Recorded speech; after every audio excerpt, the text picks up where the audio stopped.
The Coin Lady channel is pleased to have you back. Let's dive into XRP. This video will basically be a compilation of all the information I had left over from the last one. This is where I want to begin, though. I brought up BRICS using RippleNet and XRP not long ago. Additionally, there were commenters who pointed out that Russia and China are completely unfamiliar with the concept of Ripple. Without a doubt, they do. Ripple has already begun to work with a few Chinese banks. And this is a Russian classic. The Russian government claims that, out of all the blockchains available, Ripple is the best option for storing Know Your Customer data and international money transfers. It was in the first month of 2020. In my humble view, Russia and Ripple have been secretly collaborating on cross-border payments for some time now. I doubt you'd hear any major statements about it, though, because Russia would like to keep it under wraps. I understand now. However, when it comes to XRP, these BRICS nations aren't exactly on the same page. They will, therefore, require a trust layer for their monetary transactions. When it comes to trust layers, XRP is the gold standard. I believe an announcement will be made at a later date, which is why I made that statement. And the price would reflect that if we don't receive an announcement on XRP using BRICS suddenly. Crypto assets sold on secondary marketplaces are not securities, according to a recent lawsuit filed by the Breaking Crypto Freedom Alliance of Texas against the SEC. They even brought the heavy weapons. A former U.S. Solicitor General, Paul Clement, has presided over more than 100 cases heard by the highest court in the land, though this must transpire. Suing the SEC is a must. If we don't do anything else for Gary's tax, he won't do anything. Clear regulations will not be proposed by him. And whenever he gets the chance, he will crush crypto. Reason enough for some to file lawsuits against the SEC.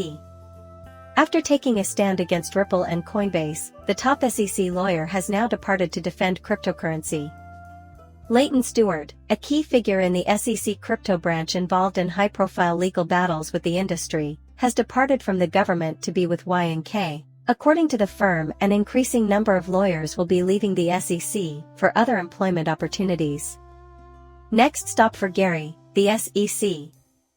In my opinion, these attorneys have made the right choice. There, banks are requesting that the SEC amend Rule 121 so that they can hold and offer digital assets here in the US. They probably would be thrilled to do that, considering how much extra business it would bring in.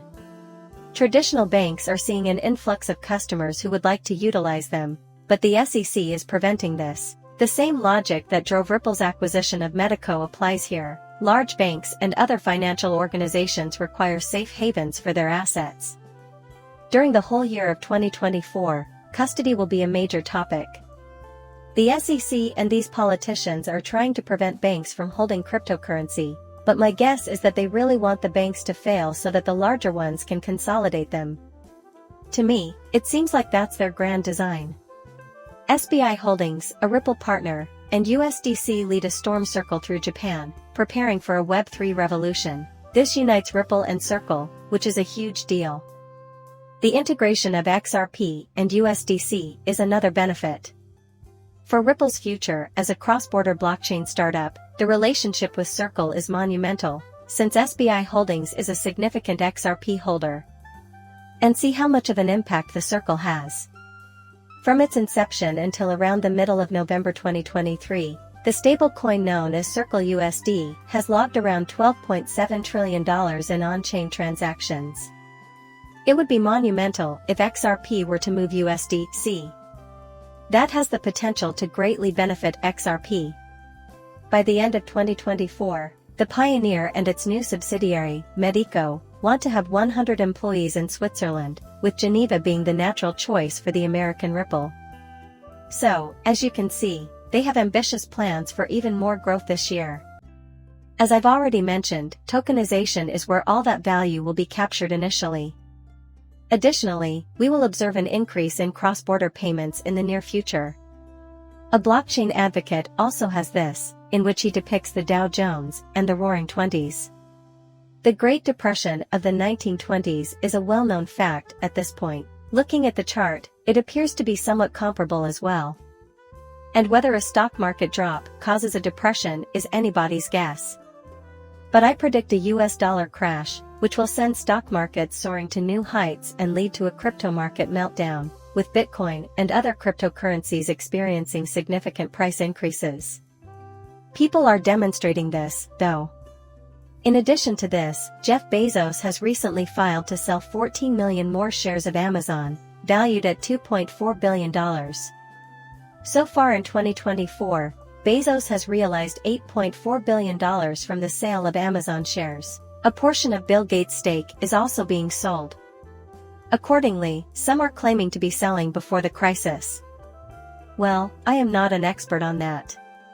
I like to see the positive side of things, regardless of the outcome, whether we enter a depression, recession, or anything else, because at the moment, nobody knows for sure. All we can do is speculate. Because cryptocurrency prices are expected to explode, XRP will already benefit everyone. This is particularly true in light of the recent decline in the value of the US dollar. Historically, whenever cryptocurrency experienced a bull run, the US dollar also fell in value. As a result, consumers have officially ran out of savings. A conversation with someone unrelated to cryptocurrency came up not long ago, back in '08, they added, referring to my substantial funds. Plus, the collision was minor. I don't have any savings, inflation is eating them all away, he stated today. It will be a very difficult period for many people if we have another crash similar to the one in 2008. On the other hand, this makes me wonder if the US government isn't already planning something along these lines. Put it in your mind. If we were to witness the stock market meltdown and the events in Norway at the same time, a CBDC and a universal basic income would be the government's quick rescue measures. Imagine a world where the government steps forward to provide instantaneous financial support to all citizens through universal basic income. That, too, is, in my opinion, part of the strategy. Wow, the Black Swan preparations have started. I am captivated by this. I bet you didn't know that a validator has been built up in Stockholm, Sweden, to safeguard the XRP ledger by Ripple on the Flare network. This verifier is based out of a nuclear bunker 30 meters below ground level in the middle of Manhattan, New York. Stop and think about this. A 30-meter burial for an XRP validator begs the question, why? Your reasons can be found below. This has been spoken about for a long time. I remember seeing it in 2020 or 2021. They argued that when that big black swan event occurs, it must be underground. Since most of this was conjecture at the time, I am also unaware of that. The reason for its burial 30 meters below ground remains a mystery, though. You can see the worth of the XRP ledger in this way. I suppose that's one perspective on it. Burying something is the only way to ensure it retains its monetary value. Everyone else is chasing green candles elsewhere. People are leaving XRP for other cryptocurrencies, and people are betting on the absurd FUD, but I'm about to become an XRP millionaire. Without a doubt, XRP will revolutionize countless lives. I mean, it would be easy for you to see where this is heading. Furthermore, XRP and Ripple are the focal elements. The new monetary system is also beginning to take shape. Right now. A new financial system was something you mentioned a long time ago.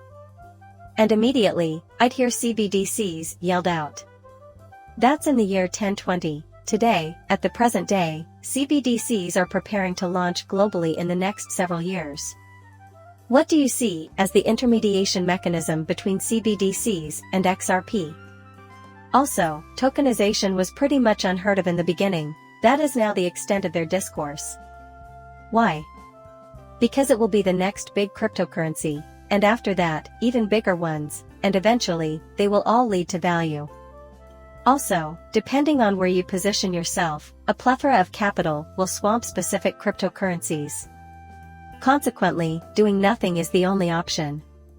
However, individuals are unsettled as they progress. Either the lateral movement annoys them or they have no idea what they're dealing with. Plus, they just give up since giving up is easy. The bottom line is that some people get caught up in the hype and sell their XRP, But you should never do so if you are actually knowledgeable about your holdings. Plus, we're getting there. You already know it won't be long. For the simple reason that 2024, by year's end, everything is looking great. It will be an interesting moment, because I believe XRP will be looking very different by Christmas. As an XRP holder, you are aware that the previous 2 Christmases were somewhat dull. It would be wonderful if Ripple could finally deliver our Christmas gifts this year. Alright, I'll end this video now. And, as always, we ask that you like and subscribe. Muchas gracias, depart.